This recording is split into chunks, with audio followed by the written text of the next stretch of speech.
So you've done quite a lot. I mean, you've achieved a lot of things. And what would you say has been your most proud moment or achievement?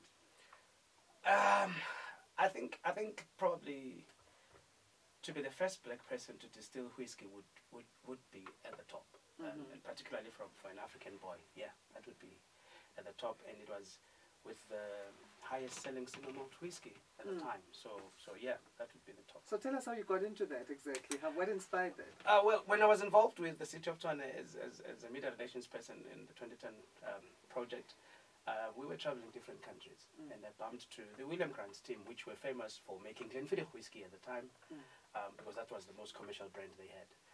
And I was anti-alcohol, anti-whiskey, and didn't drink, had never tasted alcohol, but they kind of liked the way we presented South Africa at the time.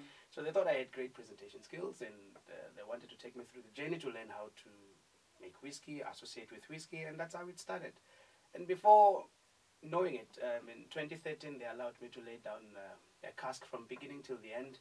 It's coming out in 2025, and I took a sabbatical from the company, but the project obviously continues. So I'll go back in 2025 and see what the taste would be like. But it was influenced by walking into a distillery, and when you see what they do, the first thing that I noticed was that the texture and the aromas in the distillery would remind me of my grandmother and how she brewed umqombothi, which is what Africans have always done. The only difference is we've never packaged it and we never sold it, or we never pressure cooked it or distilled it to make a spirit out of it. And that's it. That's basically. it. That's just the agro-processing part of it that's different. Yeah.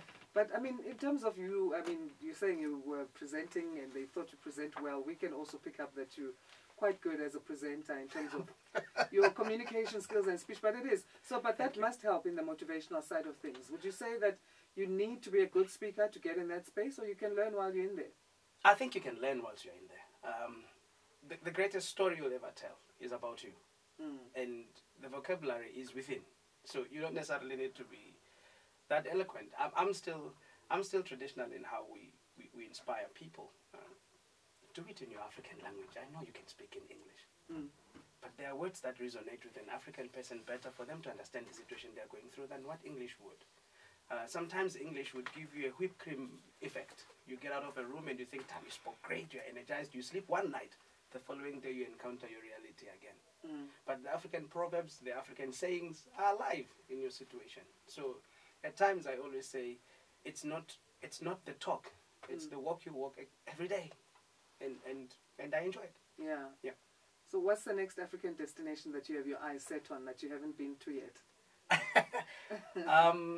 I had an interesting bucket list when I started my African relations and visits. I mean, it started with going to a place where my grandfather was born.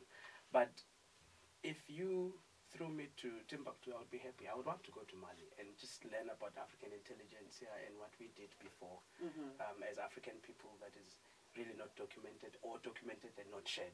Yeah. I would like to find that out about African people, yeah. In the entrepreneurial space on the continent, what would you say needs the most attention? I think Africa has got everything right except 4 basic pillars that we should walk by as human beings. One is your greatest investment in information is crucial, so keep your brain informed. It's a good way to exercise the muscle itself, but it's also amazing how much the brain brings the information that you know at the least time when you expect it. You'd find someone saying, "I don't know where I saw this, but it said something like this," and it's relevant to that time, so keep yourself informed. The second one is your greatest bank you'll ever own is your heart. So keep positive deposits in it, because anything that is negative will affect you. All right. The third one, look after your body, and I think Africans are a bit better in that space. So look after your body. It's the only vehicle you'll ever own. Dress it up nicely, look after it, keep it healthy, feed it well, and you'll be great. And the most important thing, which is where we've gone wrong, is that you've got to keep your value system intact. Whether you call that God or Amadro's, your ancestral issues, I don't know. But keep it intact. It's the only thing that gives you hope and inspiration in times of difficulty. And that's what you need the most. If you've got those 4 pillars, you can go anywhere and you'll do it. Absolutely. You go anywhere and you'll do it. Yeah. Yeah. Are you open to mentorships when young people approach you, or can young people approach you? They always do. I'm always happy to do that. And what is it about that young person that makes you say, "I will"?